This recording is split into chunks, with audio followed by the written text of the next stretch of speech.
Hi, Ann Cornick from Paint and Porcelain. I'm here to teach beginners how to get started in China painting and also to encourage experienced painters to paint along with me. And I do a lot of that on my Facebook Lives that are every Wednesday at 10 a.m.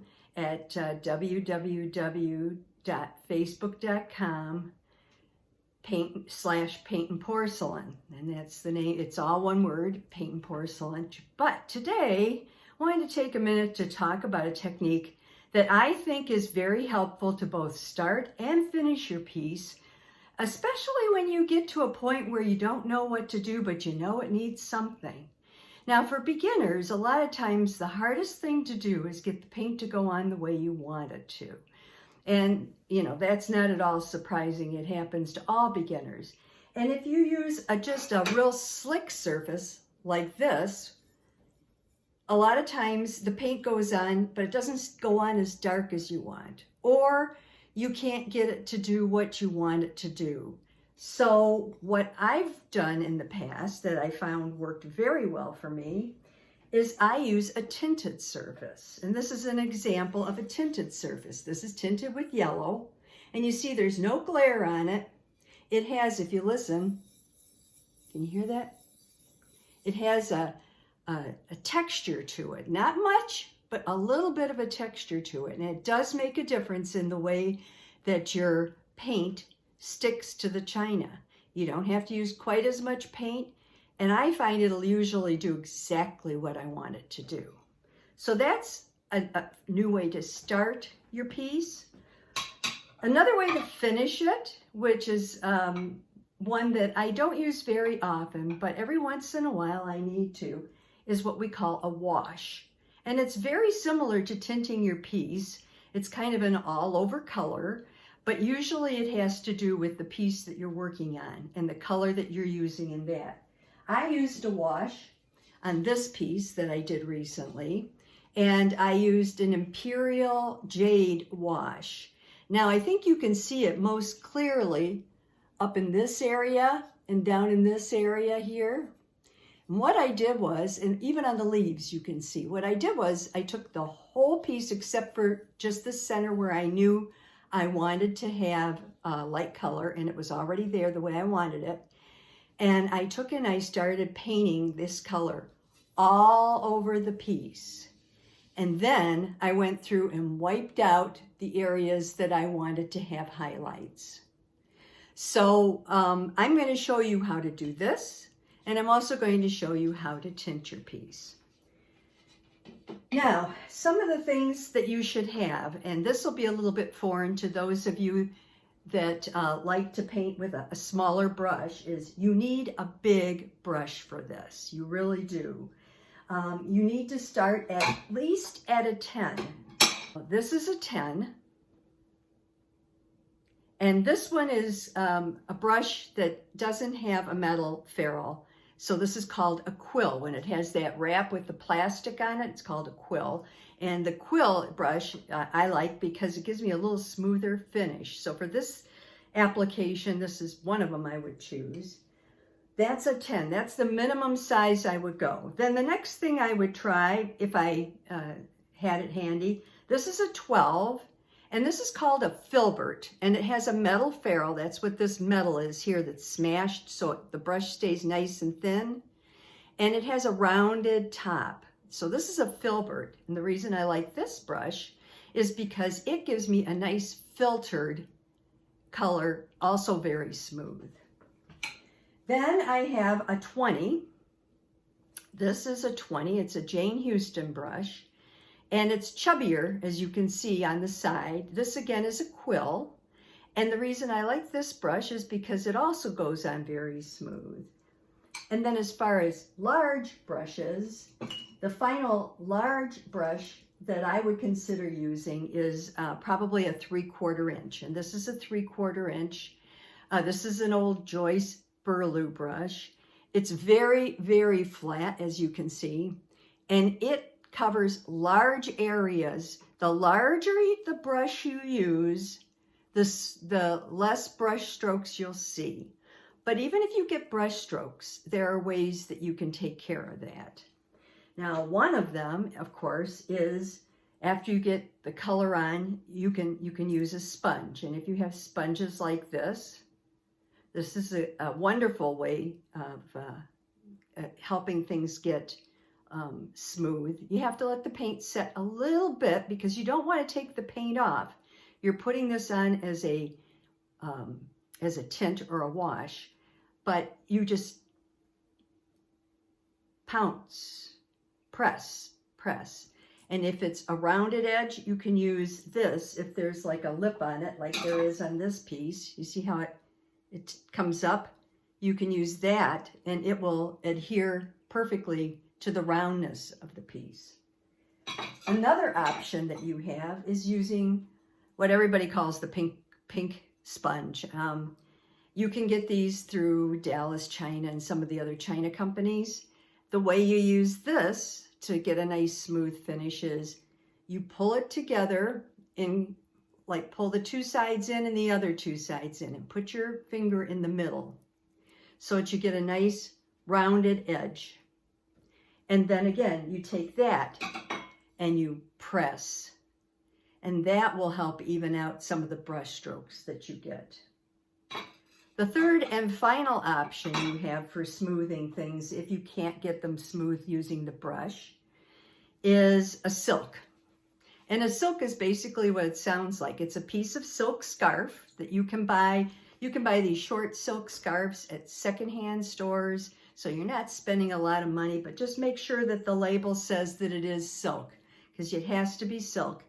And then I take a cotton ball and I put it inside and I use a rubber band around it. And again, I pounce, but I press and pounce to kind of even out the color. And this also works well.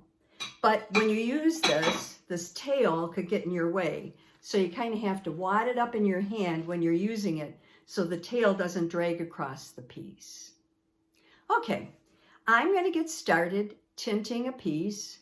And then I'm also going to wash a piece so that you can see exactly what all is involved. So let me put you down. Now the purpose of a tint is to make it easier to apply the paint after you've finished doing the tint and fired it. But it's also to help you get darker colors on your first coat. So let me just give you a demonstration of what the colors would look like on each of these coats. I'm going to paint a little something real quickly. I'm going to use like a pompadour or something that will stand out real well. Let me do a blood red is fine. And I'm going to just quickly on here, I'm going to paint a wild rose. You see how dark that paint comes on there? It really adheres.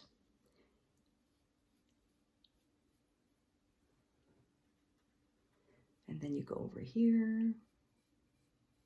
You can pull it up a little. You can play with it a little easier on a tinted piece. Come around here. Oh, need a little more paint. You will need a little more oil when you do this because it does take, and as the paint grabs, it's going to require a little more oil to move things around. You're going to do here, here, here, and here. And then you'll take your color and you'll go around the outside edges.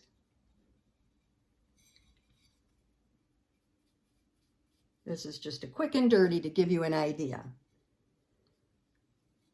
And then if you need to feather it, move it around a little bit, you can do that very easily on this. It won't give you any resistance. It'll give you a little resistance, and I think that that's good because it makes it easier to kind of pull the colors and smooth them.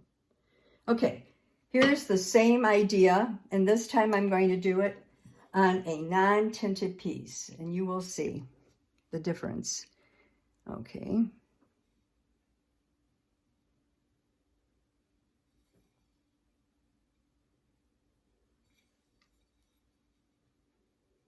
It slides a little easier, but I don't think your color comes out as nice.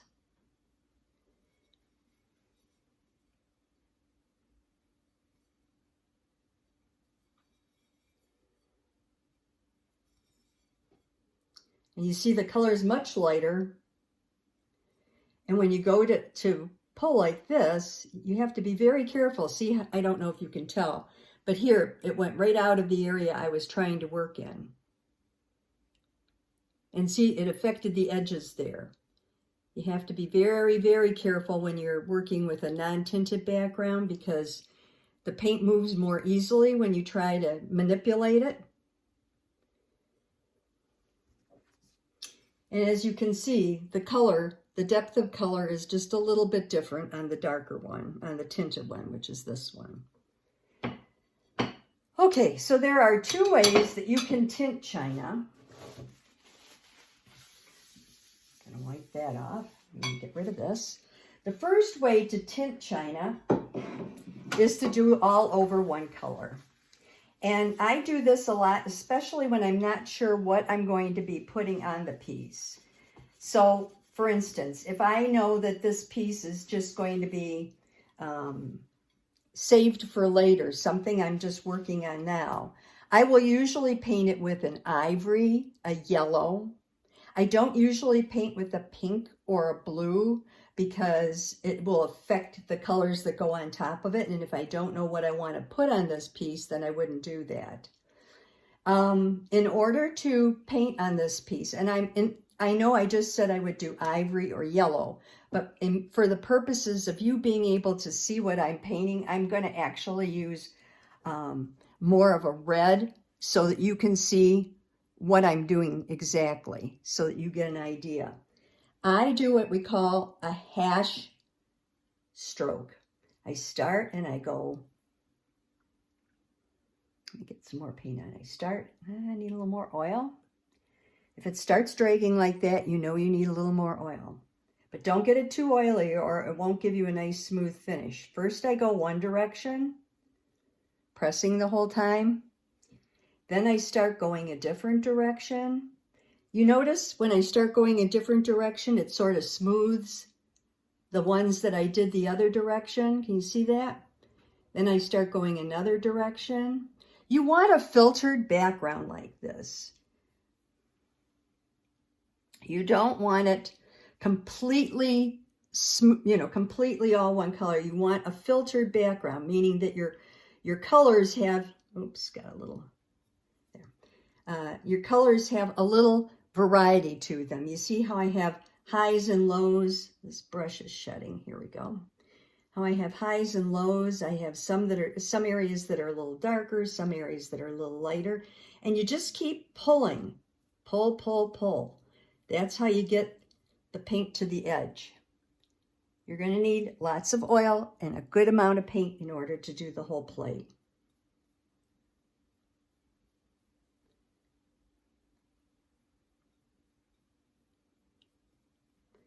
First you go one direction, and then you turn at the plate and you start going the other direction and you keep pulling. You place your brush and pull across. But you're holding it so lightly that it just floats across the surface of the paint, okay? That's very important. If you hold it too hard, you're going to get lines. You want to just what we call feather it. Now, feathering is take the back of your hand, take your brush, and just move your brush in a flicking motion. See how I'm kind of flicking it here? Can you see that? I'm flicking it and just barely touch the hairs on the back of your hand. When you feel it, just barely feel it, that's what we call feathering. And that's what I'm doing here. It's a light touch. It's very light and it's giving you that nice, smooth, even background that you want on here. And you're just going to keep doing that all the way to the edge. So let me show you here. We'll go to the edge over here. Get a little more oil.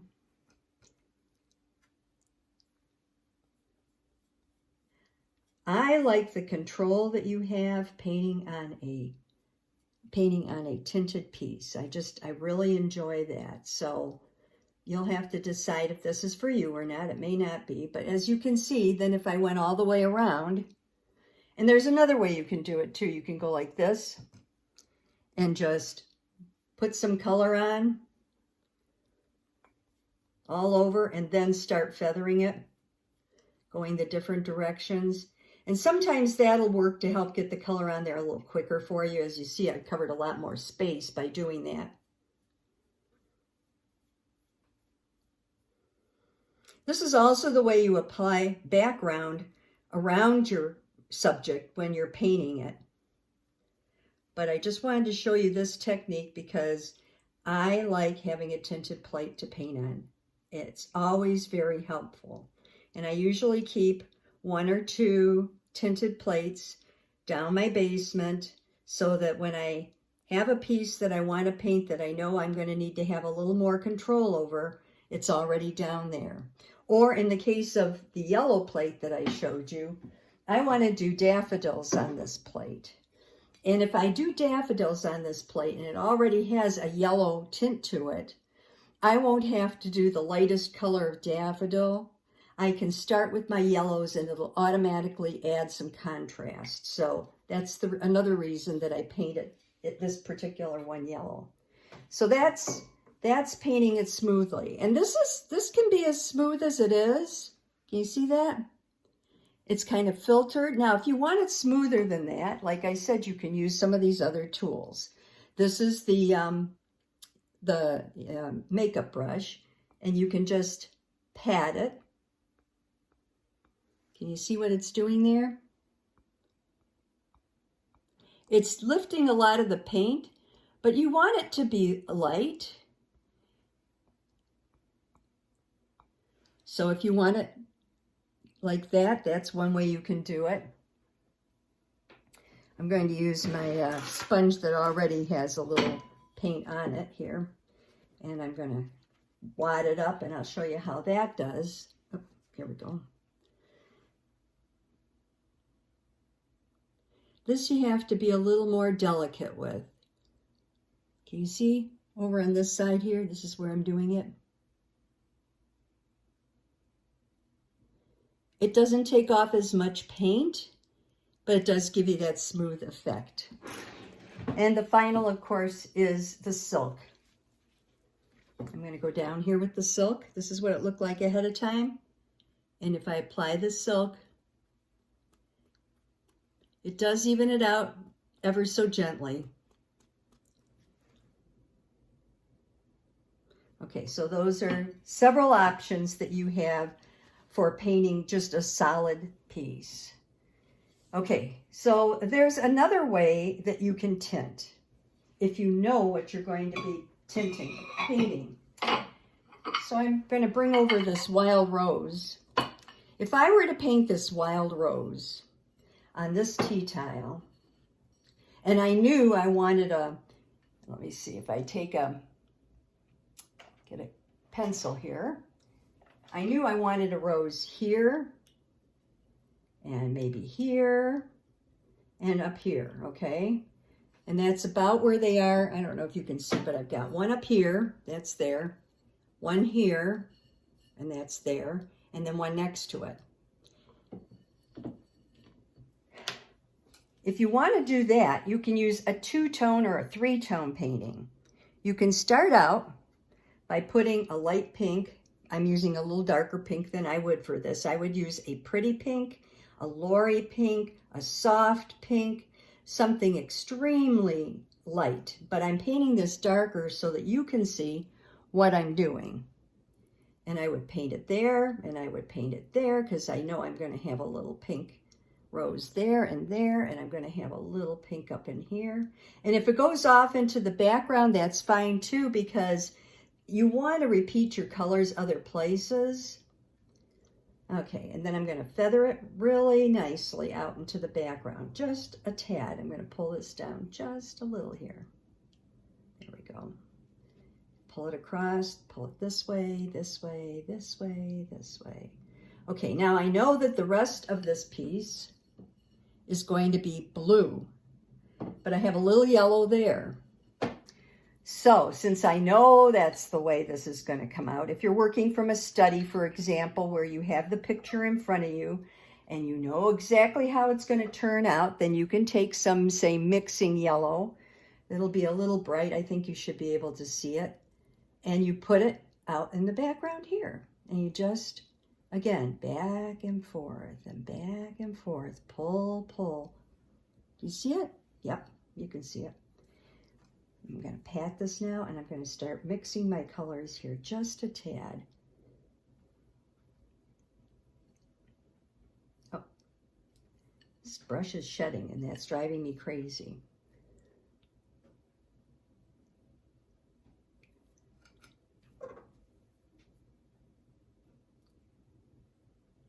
There we go.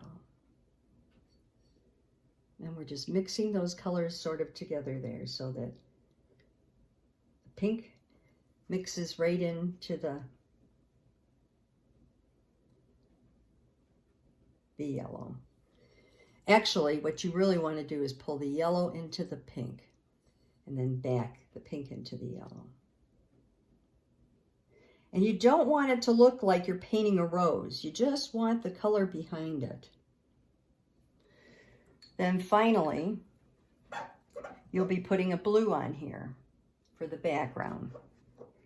This is a baby blue, so I'm going to take a baby blue because it's a nice color here. And I'm going to just plop it around the edges where I want it. Because I know, if you see this here, I know the blue is all the way around the edges. And then I'm just going to... This is another good way for those of you that are a little bit leery about doing a background. You know, you're afraid to put the background on while you've got the piece, while you're trying to paint the flowers on. If you do a little something like this, because you know what colors you want in the background ahead of time, it will help you, give you some basic color in the background so that you can kind of place your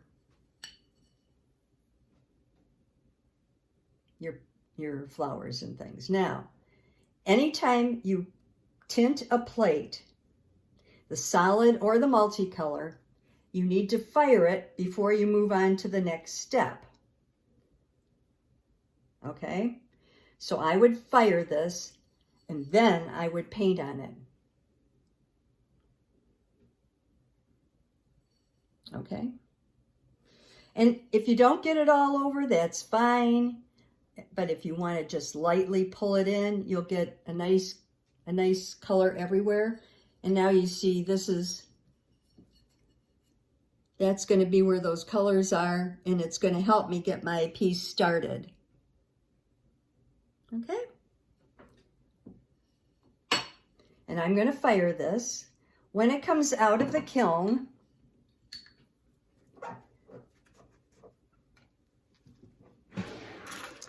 you'll have to sand it. I have this is a sponge that has sanding paper on the back. You can get this again from one of the China companies, Maryland China or Dallas China. And your piece will have a little bit of roughness to it and maybe even a little bit of stuff from the side of your kiln. You're just going to take this and go over it gently and then feel it. Make sure it's nice and smooth before you start the next piece. And you always fire between each, you always sand between each firing.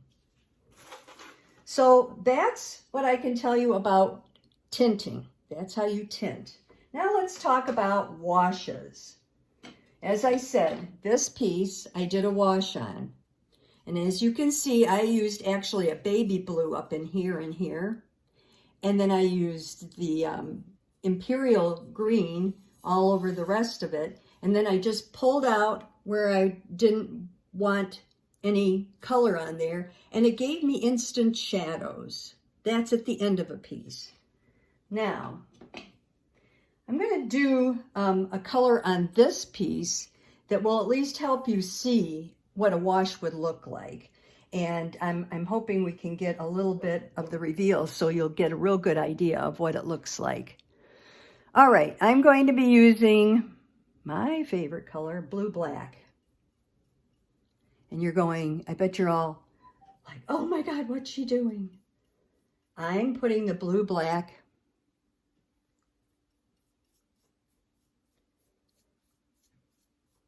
over everything. except this part because I want it to stay light. This is a wash. Now, you don't have to do a wash this extreme. You could do a wash that you just do in certain parts of the piece, like I did on that other one, just to give you a little bit of drama. But here now, I've got my color on pretty well all over. I want to make sure it's smooth. So I'm going back over it this way, making sure it's smooth to the edges. Okay, so this is what I have so far. Now, where it goes into the yellow, I want it to sort of fade off. So I'm wiping my brush off very well. Don't put any turpentine on your brush, or the next thing you know, you're going to have a mess on your hands. It will leave lines. You always just want to work with a padded off brush. And I'm just going to start pulling the blue back into the other blue, pulling it away from the yellow.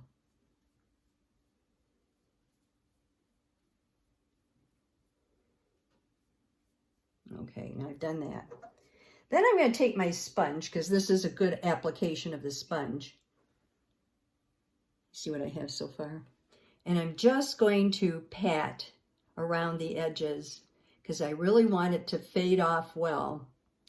And I want to make sure it's going to look exactly the way I want it to. So I'm just going to pat with the brush and sort of fade it out. The sponge, and sort of fade it out. Okay, so now I have a nice fade out. I'm happy with that.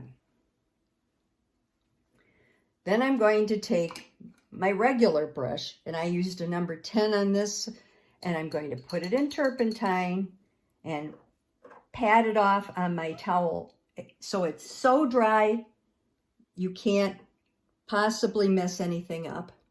And I'm going to start pulling out the petals on here.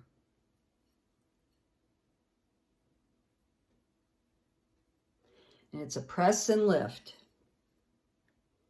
And press and lift. See how dramatic that is? And press and lift. I'm going to wipe out a little of the center here. I'm going to do another press and lift. In between each one, you wipe it off.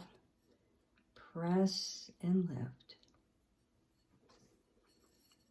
And then here, I'm going to wipe off that turn back on top.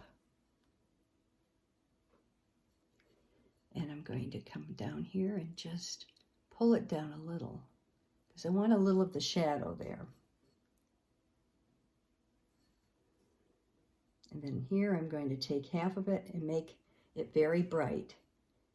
And here I'm going to take half of it and make it very bright, because that's where the sun is coming from, this way. Up here, the sun's going to hit here, and a little here. Maybe not so much here, so maybe I'll just pull from this end here. Just to give you an idea of what you can do with this. Here I'm going to press and lift. Press and lift. Press and lift. And on half of this I'm going to press and lift. Now I have a natural shadow here, and I'm just going to lightly pull it over. There we go. The leaves need a little color. There. Maybe here. Maybe here. You're just pressing and lifting, and then you can pull the color back in if you need to. You have a lot more control over how you get your highlights this way, I think. There. Maybe here. This one for sure. This one for sure. A little here. Do you see how dramatic that is? That's called a wash. And it's really, I think, one of the best ways if you covered up a lot of your highlights, but you still want to make sure you have them, or you really want to put an area like this right here in shadow, by washing over that area with the background color and then just pulling out some of the petals here, you really get that shadow effect there. These leaves, you wouldn't have to pull out as much as these leaves. That would give you a shadow effect here. See, I didn't pull that one out at all. So that's a wash. And washes are usually done with darker colors. A good wash on this was the black blue. On some I've even used, if it's pink, sometimes I use a violet of iron, which is a real kind of almost a reddish purple over it. And that really helps. But that will give you an idea of what kind of an effect you can get with a wash. Well, I thank you for spending time with me today to see exactly what it is that a tinting and a wash are. Good ways to start and end your piece, especially if you're a beginner and you just don't know what to do at the very end. A wash, sometimes when you try it, will be just what you need to help you understand where the shadows are and where the highlights are. And tinting a piece, try it, and I think what you'll find is it makes the painting that first coat so much easier. So pick up those brushes, keep painting. And oh, by the way, if you like this video, would you please take a minute and like and subscribe, and then hit the bell so that the next time I come on, you'll see me. I'd appreciate it. Thank you. Keep painting.